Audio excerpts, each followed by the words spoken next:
Have you ever met a dreamy while you're in the middle of a build? Well, that just happened here. I was busy decorating and minding my own business when I spotted Kurt casually wandering through the island as a tourist. And I know Kurt might not be everyone's dreamy, but trust me when I say he's very important to this island. There's a specific area I've planned where he fits in perfectly, and you'll understand when we eventually get there. The only problem is that tourists can't be invited to your island to stay, which feels like a missed opportunity from Nintendo. But in my list of complaints against Nintendo, I think it's not up there because Nintendo first needs to come to India. Anyway, so after following Kurt around for a little longer than I'd like to actually admit, and even trying to catch him with like a literal net, which is obviously not gonna happen, I accepted my fate and got back to building. Okay, hello and welcome to episode 2 of Building a Brand New Animal Crossing Island inspired by my trip to Japan. One of the first major areas I'm tackling is actually part of the Tokyo section, which was also the first destination we landed in. But I actually don't want to do the fast paced modern city life. I am not a fan in general. That will definitely exist in like the background of the builds, but what I really fell in love with when I was there was the quieter places, the places that felt a little hidden, a little slower. And one of the places was actually Jimbocho, which is also known as Tokyo's book town. I first got to know about Jimbocho through a book I was reading called Days at the Morisaki bookshop.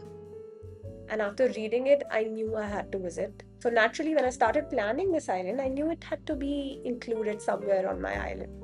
For anyone who hasn't heard about it, Jimbocho is a neighborhood in Tokyo that's famous for its streets lined with used bookstores. There are literally books everywhere, small shops, shelves spilling out onto the pavement, and entire streets dedicated to the people who love reading. The specific area I'm taking inspiration from looks like this.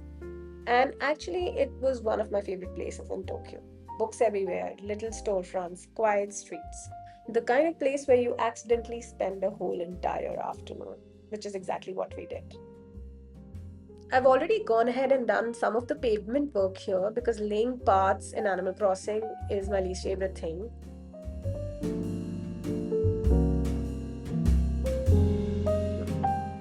So for this build, the plan is very simple. I want to recreate those street side book displays that you see outside a lot of those stores.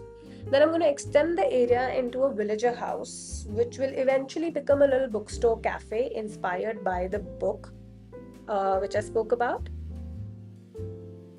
And from here, we're basically just going to start building and see where this area takes us. That's the plan right now, but as we all know, Animal Crossing plans tend to change approximately every 5 minutes. So for a bit, let's just enjoy watching me rethinking every decision that I take in this game and then redoing the whole setup again and again and 500 more times like that.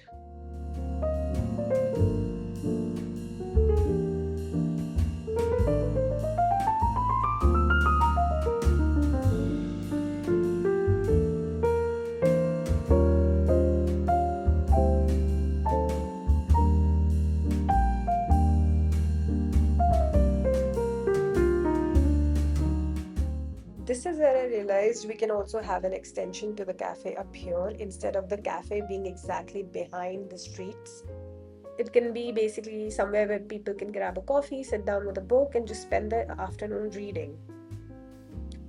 I'm definitely adding a coffee station, and I think it'd be really nice if this area had a view as well. Because right in front of it, I want to create a more natural space inspired by all the beautiful parks I visited in Tokyo. I don't have a solid plan for that area yet, but I know I want it to feel peaceful and green, somewhere that balances out the bookstore busy street. And then beyond that, we'll eventually have a dedicated foresty natural focused section, which is going to be the second major part of this island. But that's very much a future me problem. We'll deal with that later. For now, let's just focus on getting this little book town built first.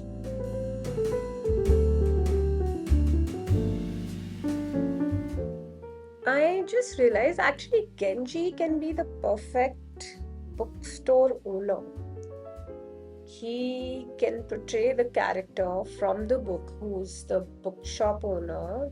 He's the eccentric, free spirited uncle, and he owns the Murasaki bookshop in the book. And Genji can perfectly do that. I know he's a job villager, but I guess he will have to deal with that.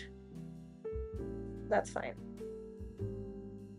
So maybe I will move Genji's house here, and I also, for the rooftop area, I would want a incline going up here. A quick chat with Tom Nook and Genji, and with the power of editing, after several hours, I managed to move Genji's house and also get an incline going up to the rooftop section of the cafe.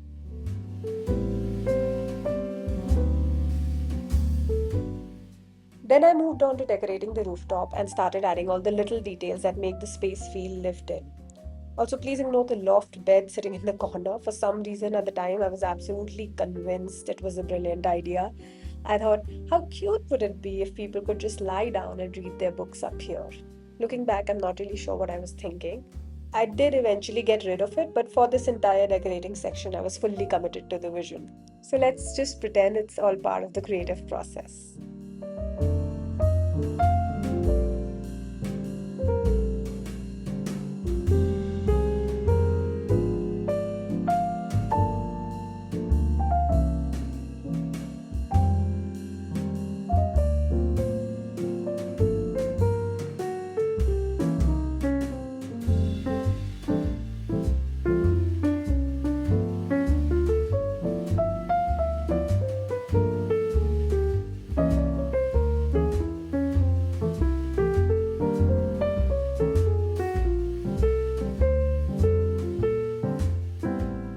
After spending way too many hours on this build, I think we're finally at a point where I am sort of happy with it.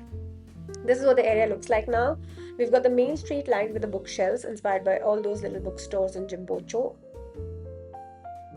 I really wanted it to feel like you could spend hours here going through the bookshelves and finding books you weren't even looking for.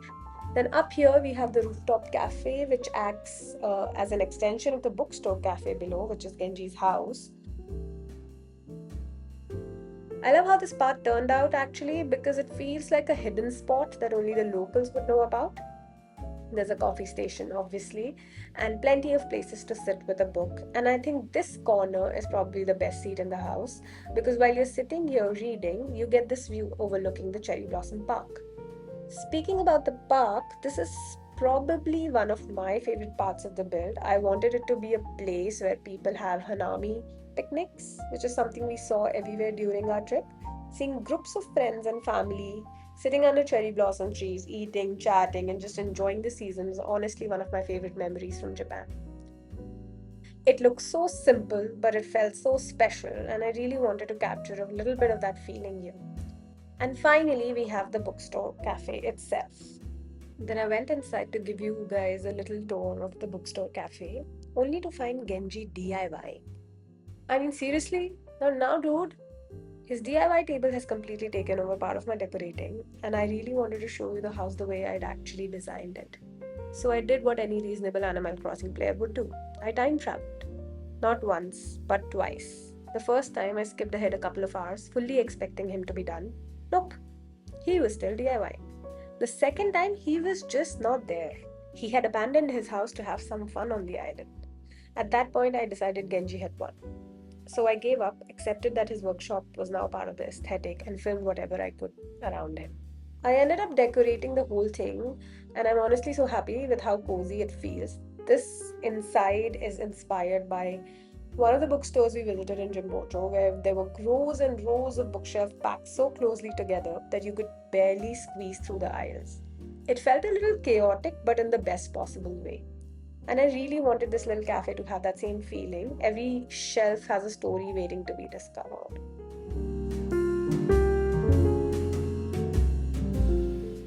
And that's it. That's my little booktown area of the island. I'm honestly so happy with how it turned out, and I feel like it captures exactly the cozy vibe I was hoping for. One last detail before we go. I added this display case here, and in my head, it's housing a really rare first edition book that's only out for display. I feel like this build has been the perfect start to the Tokyo section of the island, and now I'm even more excited to keep bringing the rest of my Japan trip to life. So let's wrap up the episode here. As always, let me know what you think of the build and if you have any ideas for little details I should add as we go. I'll see you in the next one. Bye for now.